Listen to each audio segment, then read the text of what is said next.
Alright peeps and jeeps, what's going on? Thought I'd do a wee video review here about this new Silent Hill game. Silent Hill. What does the stand for? I have no idea. Silent Hill. I'd say F, but the F's actually in lowercase, so it's F. Silent Health. Silent Health. That sounds really crap, actually. Set in 1960s Japan, and you go a Japanese schoolgirl called Inaku Shimizu, I think.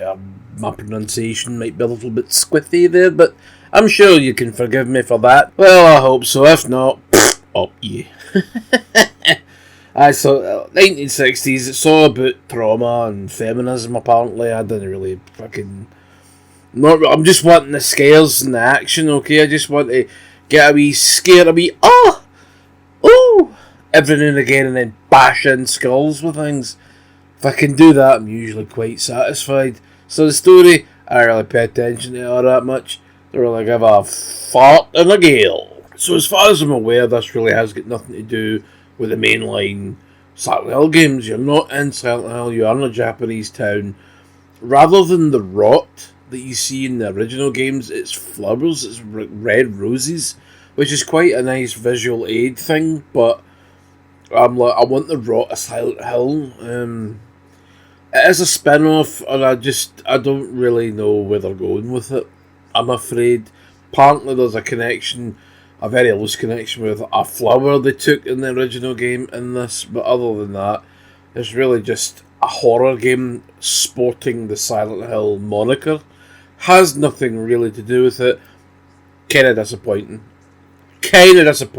But thankfully the story's not really all that important to me anyway. I'm here for the atmosphere and the skull crushing of heads with stuffs. So how is that? Atmosphere's pretty damn good actually.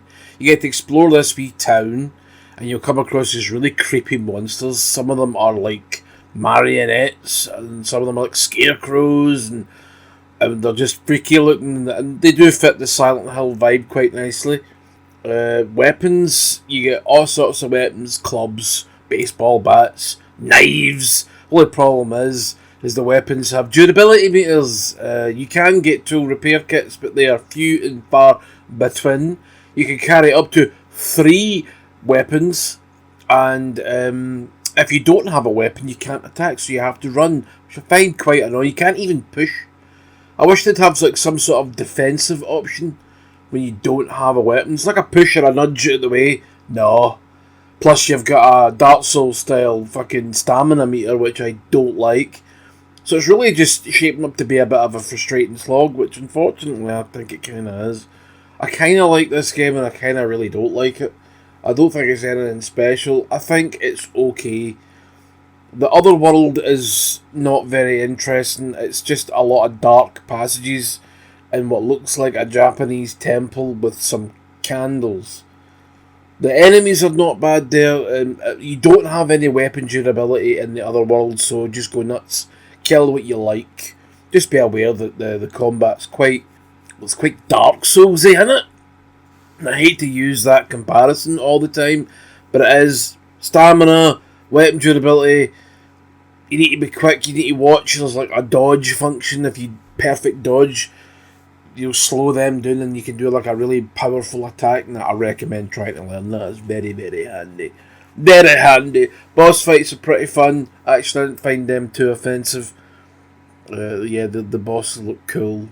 Big, grotesque looking things. I just think it's a bunch of okay. I don't think it doesn't really stand out. Puzzles, typical puzzles in a Silent Hill game. Just, if you don't like them, you can put them in easy, or you can look at YouTube and just skirt right past them. It's the weapon durability and the stamina meters. I'm just like, I wouldn't really mind so much if it was just one or the other, but I think both. I think you're just taking the piss a wee bit. Especially if you break your weapon.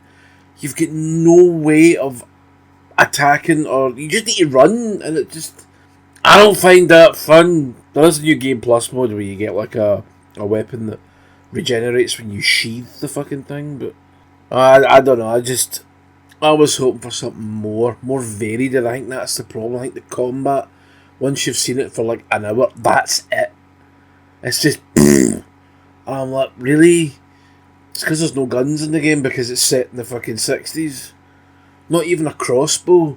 Not even throwing knives. I know you're a 15-year-old school lassie.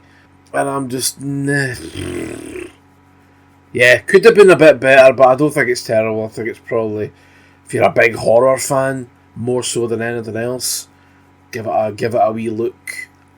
Just don't expect a lot from it, and I think you'll like it a bit more than I did. Yeah, the enemy types, some of them are annoying.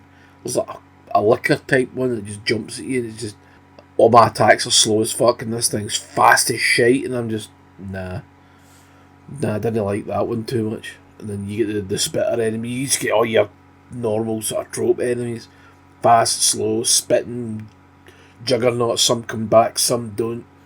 Boo! Scary game! Okay. It's okay. Good night, get up, you.